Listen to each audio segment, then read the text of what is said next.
भाई और बहनों, मैं आपको अपना बेटा सौंप रही हूँ।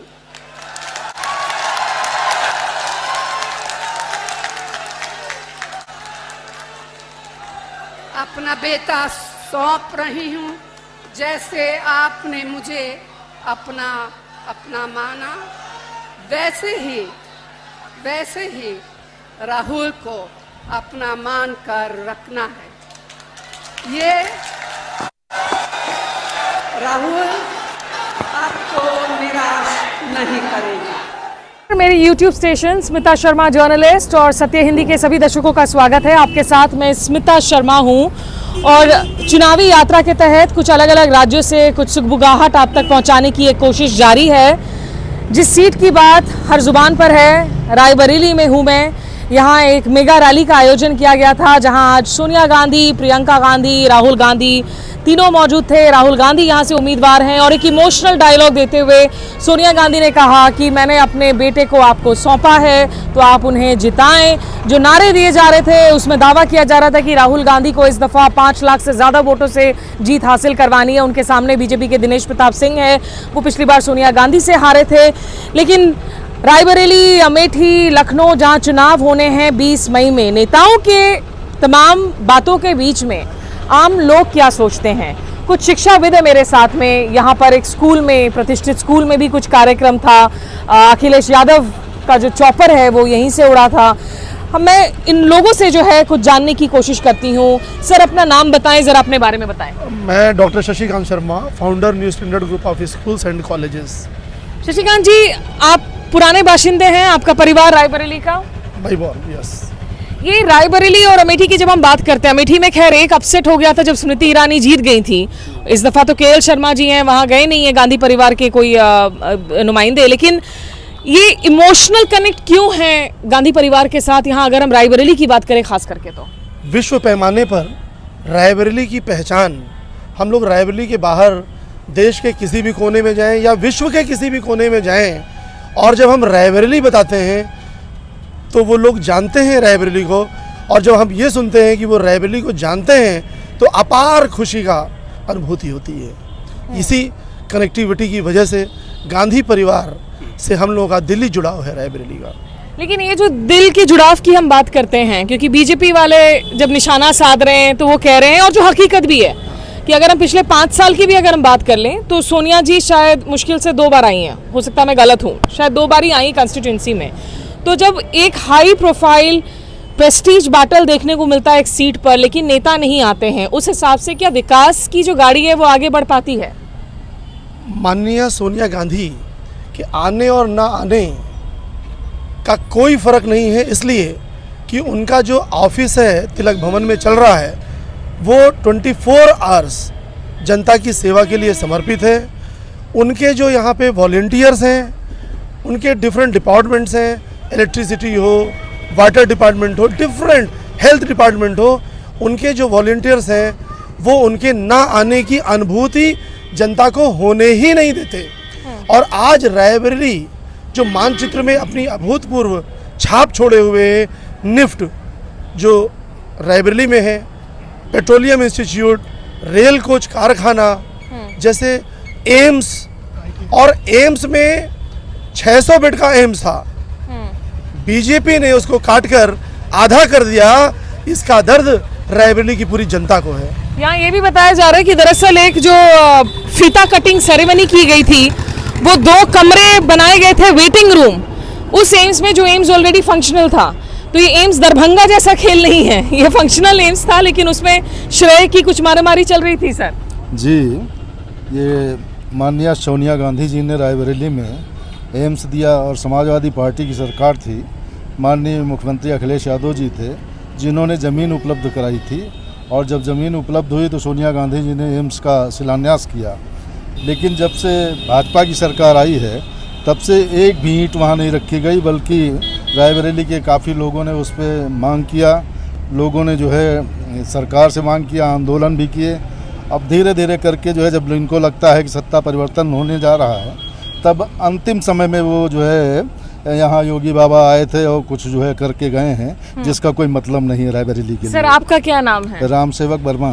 राम सेवक जी, अब पूरे उत्तर प्रदेश में जब जहाँ जहाँ हम जा रहे हैं, ऐसा लग रहा है कि योगी जी प्रधानमंत्री मोदी से कहीं ज़्यादा पॉपुलर हैं, और जिसको पूछो तो वो कहता है लॉ एंड ऑर्डर की कानून व्यवस्था सुधार दी। तो ऐसी क्या बात है कि योगी जी का वो मैजिक रायबरेली में नहीं चलता? नहीं, मुझे तो ये लगता है कि भारतीय जनता पार्टी की, योगी जी की जब से सरकार बनी है, लॉ एंड ऑर्डर पे कोई कंट्रोल नहीं है। यहाँ भारतीय जनता पार्टी की जो प्रत्याशी थी सदर से, उनको खुद जो है बहुत परेशानी है। काफ़ी बार उनके ऊपर अटैक हो चुका, लाठी डंडे और ईंटा गुम्मे जो है चल चुके हैं। वो खुद नहीं, जब भाजपा का प्रत्याशी नहीं सुरक्षित है तो आम जनता कैसे सुरक्षित रह सकती है? सर एक बात मैं पूछ लूँ, आप में से कोई है जो पार्टी के साथ फॉर्मली एफिलिएटेड है? कांग्रेस के साथ में कोई कार्यकर्ता है आप में से? कार्यकर्ता नहीं है, सिविल सोसाइटी के तौर पर आप बात कर रहे हैं। सर आपका नाम बताएं। राम प्रसाद उर्रामी यादव। राम प्रसाद जी, आपको क्या लग रहा है यहाँ पर, क्योंकि बहुत सस्पेंस रहा कि रायबरेली में आखिर लड़ेंगे नहीं लड़ेंगे, ये हुआ कि क्या अमेठी में लड़ेंगे, दोनों भाई बहन एक साथ लड़ेंगे। एक साथ लड़ना चाहिए था अमेठी रायबरेली में प्रियंका और राहुल गांधी को? हाँ, जनता की मांग थी, जनता की मांग थी कि एक भाई रायबरेली लड़े, एक अमेठी से लड़े, लेकिन जनता के लिए यहाँ रायबरेली में स्वीकार है, राहुल गांधी रायबरेली लड़ रहे हैं, जनता इसमें ही बहुत खुश है। लेकिन ये भी है कि अगर हम रायबरेली जीत जाते हैं, राहुल गांधी वायनाड से सांसद हैं, और वायनाड की सीट मुझे नहीं लगता है छोड़ेंगे, क्योंकि अगर वायनाड की सीट छोड़ दी तो साउदर्न इंडिया में उसका इम्पैक्ट पड़ेगा, दक्षिण भारत में जहां इस वक्त उनकी स्थिति मजबूत है, तेलंगाना में सरकार है, कर्नाटक में। तो अगर रायबरेली जीतने के बाद रायबरेली की सीट छोड़ देते राहुल जी, उससे बुरा नहीं लगेगा आप लोगों को? नहीं, रायबरेली की सीट राहुल जी नहीं छाड़ेंगे, परंपरागत सीट है, परिवार की सीट है। छोड़ दिया तो सर? नहीं, कोई परिवार नहीं छाड़ता। परिवार नहीं छोड़ता? नहीं, परिवार नहीं छाड़ता। राहुल गांधी रायबरेली नहीं छाड़ेंगे। अगर छोड़ दिया सर, वायनाड को रख लिया, क्योंकि एक सीट रखनी पड़ेगी, मुझे नहीं लगता वो रायबरेली रखेंगे। ये परंपरागत उनके परिवार की, और आज भी रायबरेली में जो कांग्रेस की इंडिया गठबंधन की जनसभा हुई, उसमें भी उनकी मां सोनिया गांधी ने कहा कि रायबरेली को मैं अपना बेटा सौंप रही हूँ। अगर रायबरेली छोड़ दिया, आप बुरा मानेंगे? आपका नाम बताइए। पहली बात तो राहुल, मेरा नाम साहिल है। राहुल जी कहीं नहीं जा रहे हैं हम लोगों को छोड़ के। जैसा कि अभी वर्मा जी ने बताया, उनकी मां ने कहा कि मैं अपना बेटा रायबरेली को सौंप रही हूँ, तो इससे हम रायबरेली वालों को लगता है वो पार्टी सीट छोड़ के नहीं जाने वाले। अगर गए तो हाइपोथेटिकली आप मान लीजिए, फिर तो राजनीति, मैं डेविल्स एडवोकेट का रोल प्ले कर रही हूँ। ठीक है, मैंने मान लिया वो गए तो फिर प्रियंका जी लड़ेंगे, वो सीट छोड़ेंगे तो। अच्छा, लेकिन दोनों भाई बहन में किसी एक को आपको चाहिए यहाँ किसी एक को चाहिए, मतलब परिवार है तो परिवार में ही परिवार से ही चाहिए। ये परिवार वाली फीलिंग क्यों है गांधी परिवार के साथ में? पूरे देश भर में गांधी परिवार वो गोंद है जो कांग्रेस पार्टी को जोड़े रखता है, लेकिन गांधी परिवार एक बैगेज भी है आज की तारीख में। गांधी परिवार को लेकर बार बार परिवारवाद को लेकर आरोप लगाए जाते हैं बीजेपी की तरफ से, एक एग्जॉशन माना जाता है। यहाँ पर गांधी परिवार और गांधी टैग को इतना अलग तरीके से क्यों देखा जाता है? इनका भाजपा वालों का काम ही परिवारवाद लगाना। अब हम भाई लोग खड़े हैं, सब लोग खड़े हैं, तो कोई परिवारवाद थोड़ी है। कोई हिंदू है, कोई मुस्लिम है, कोई सिख है, कोई ईसाई है, ये सब परिवारवाद की भाषा बताते हैं इस तरह। हम लोग एक साथ खड़े हैं, सभी भाई हैं, हम लोग अखिलेश यादव की सिपाही हैं। तो यहाँ पर वो जो मंगलसूत्र, मटन, मछली को लेकर पूरी नैरेटिव बन रही है, उसका कुछ नहीं चल रहा है। ये पागलपन की भाषा है। एक पढ़ा लिखा योग्य पीएम बैठा हुआ, देश का प्रधानमंत्री ऐसी बात करता है, मंगलसूत्र की बात करता है अगला व्यक्ति। बताइए, देश की जनता पढ़ी लिखी जनता है, उसको बताया मंगलसूत्र की बात करते हो? अरे बात करनी है तो किसानों की बात करो, नौजवानों की बात करो, छात्रों की बात करो, इनको पढ़ाई लिखाई की बात करनी चाहिए। आप मंगलसूत्र की बात करते हो तो कोई सवाल कोई जवाब नहीं। देश, आपका नाम क्या? आप क्या करते हैं? मैं राजेंद्र यादव। राजेंद्र जी, आप क्या करते हैं? मैं जिला उपाध्यक्ष समाजवादी पार्टी निवर्तमान। किस पार्टी की? समाजवादी पार्टी। अच्छा, समाजवादी पार्टी के हैं, तो आपका तो फिर अलायंस है। जी, अलायंस है हम लोग, बिल्कुल। हमारे अखिलेश भैया का बिल्कुल कहना है कि आप लोग तन मन धन से, पूरी तरह ताकत से, और आज आपने देख लिया जोश यहाँ पर अखिलेश यादव जी का और राहुल जी का। कितनी सीटें आ रही हैं? 5 उत्तर प्रदेश में कितनी सीटें आ रही हैं? उत्तर प्रदेश में हम बहुमत से आ रहे हैं, बिल्कुल 80 में से 80 जीतने का पूरा संकल्प नहीं है करते हैं। सर, वैसा नहीं है, आपके बिल्कुल सवाल का नहीं जवाब है। है मैम, 80 में 80 जीतने का पूरा प्रयास करते हैं। हमारी जीत हमारी है, हौसला हमारा है। सर अगर ऐसा हो गया 4 जून के बाद मैं वापस आऊंगी, आपको मैं डिनर पर लेकर जाऊंगी। यस यस, ये अखिलेश यादव की सिपाही हैं, डरने वालों में नहीं है। 80 में 80 चैलेंज करते हैं हम भी। अगर वो 400 में कहते हैं 400, तो हम भी 80 में 80 हैं। ये तो पूरे नेताजी हैं, लेकिन मैं दादाजी से बात कर लूं। दादाजी, आप यहाँ पे, आपका परिवार कब से बसा हुआ है? अरे हम 76 से हैं। 76 से हैं। आपका क्या नाम हुआ? RS विश्वकर्मा है। मैं ITI में सर्विस करता था। अच्छा। और 2014 में रिटायर हुआ हूँ। विश्वकर्मा जी, काफी बार ये आरोप लगता है कि VIP सीट होने के बावजूद इनकी प्रोग्रेस नहीं हो पाई है इन 2 जगहों की, जवाब अमेठी और, क्योंकि अमेठी में इसका गुस्सा झेला भी, राहुल गांधी हारे, स्मृति ईरानी जीती वहां से, तो डेवलपमेंट आपको लग रहा है हुआ है? नहीं, ये बीजेपी जो है ना, जब सत्ता में ऊपर बैठी हुई है तो विकास होता ही नहीं है। जो भी पैसा आता है सब और हो जाता है। मोदी जी तो कहते हैं ना खाऊंगा ना खाने दूंगा, कोई भ्रष्टाचार नहीं है, भ्रष्टाचार कम कर दिया है। जुमलेबाजी है। 4 परिवारों को खिलाऊंगा, 4 परिवारों को खिलाऊंगा।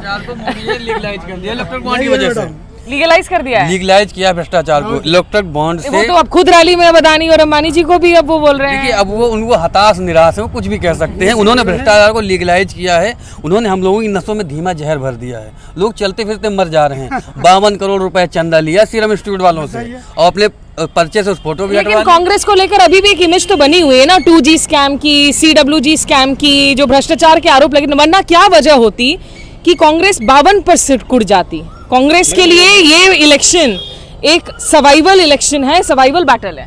देखिए जो आरोप लगे कोर्ट में कहीं साबित नहीं हुए, सारे लोग बरी हो गए। इन्होंने सिर्फ प्रोपेगेंडा चलाया भारतीय जनता पार्टी ने, और कांग्रेस को और समाजवादी पार्टी के कई नेताओं को बदनाम करने का काम किया उसके साथ। चलिए 2 आखिरी कमेंट। सर आप कुछ मंगलसूत्र वाले कमेंट पे कुछ कहना चाह रहे थे? मंगलसूत्र का महत्व मोदी जी को मालूम ही नहीं तो बोलते क्यों हैं वो? एक मंगलसूत्र को बचा नहीं पा रहे हैं। एक शादी किया, उस पत्नी को उन्होंने जो है संभाल के रखा नहीं। तो जो एक पत्नी को नहीं संभाल सकता वो हमारी माताओं बहनों को देश की क्या संभालेगा? चलिए ठीक है, आप बताइए सर आपका क्या नाम हुआ? राजीव कुमार सिंह। राजीव कुमार सिंह जी, आपको लग रहा है कि यहाँ रायबरेली में राहुल गांधी को पुरजोर समर्थन दिया जाएगा बिल्कुल तरीके से? पूरी तरह से रायबरेली नहीं बल्कि रायबरेली के आसपास जितने जिले हैं सब में जो है ये कांग्रेस और गठबंधन आगे निकल। लेकिन राहुल गांधी अभी तक जो है 2009 में उनके पास मौका था कि वो सरकार में जुड़ सकते थे। आज की तारीख में अभी भी गवर्नेंस की जब हम बात करते हैं उनका कोई ट्रैक रिकॉर्ड नहीं है। वो भारत जोड़ो यात्रा कर रहे हैं, भारत न्याय यात्रा कर रहे हैं, सांसद हैं, लेकिन जो एक CM, एक यूनियन मिनिस्टर के तौर पर एक गवर्नेंस का काम वो कर सकते थे इतने सालों में। दिखते युवा होंगे लेकिन 60 साल की उम्र तो उनकी भी होने लगी है। तो ऐसे में जो है वो उनके लिए एक बड़ी सेटबैक है, एक ड्रॉबैक है, आपको लगता है? गवर्नेंस तो उनके जीन्स में है। अब झूठा प्रचार करके दूसरी पार्टियां क्या बोल रही हैं क्या नहीं कर रही, उनको तो पप्पू बना दिया। तो किसी को कुछ बनाना, जिसके हाथ में मीडिया है, जिसके हाथ में सब पूरा तंत्र है, वो कुछ भी कर सकता है। लेकिन अब उन्होंने दिखा दिया है कि हम क्या हैं और इसका असर आने वाले चुनाव। उनका एज मैंने सही बताया है गलत बताया? 52 है, 60 के करीब नहीं है, 50 के ऊपर है। चलिए लोगों की आवाजें देखिए, ये तो तय है कि रायबरेली किन्हीं खास वजहों से जो है परंपरागत सीट रही है कांग्रेस की। और 1999 में कैप्टन सतीश शर्मा जीतते हैं, उसके बाद सोनिया गांधी यहाँ जीतती हैं लगातार। 2004 के बाद से जीत का मार्जिन काफ़ी ज़्यादा रहता है। इस दफ़ा जीत का मार्जिन कितना होगा राहुल गांधी का? क्या कांटे की कोई टक्कर की संभावना इस वक्त? कम से कम लोगों की बातों से तो ऐसा नहीं लगता। 20 मई को यहाँ पर चुनाव होने हैं, लेकिन सवाल बना रहेगा कि राहुल गांधी रायबरेली छोड़ेंगे या नहीं। अगर छोड़ते हैं, क्या प्रियंका गांधी यहाँ पर आएंगी या नहीं? ये सारे लोग मुझसे इत्तेफाक नहीं रखते। उनको लगता है कि राहुल गांधी जी यहीं पर रहेंगे, वायनाड की सीट शायद छोड़ देंगे। उसका भी जो है हम असेसमेंट आगे कर लेंगे। लेकिन फिलहाल आप सभी का बहुत शुक्रिया हमारे साथ जुड़ने के लिए, और आप लोगों का भी बहुत शुक्रिया। जुड़े रहिए मेरे YouTube station Smita Sharma journalist पर हमारे साथ। नमस्कार, आदाब।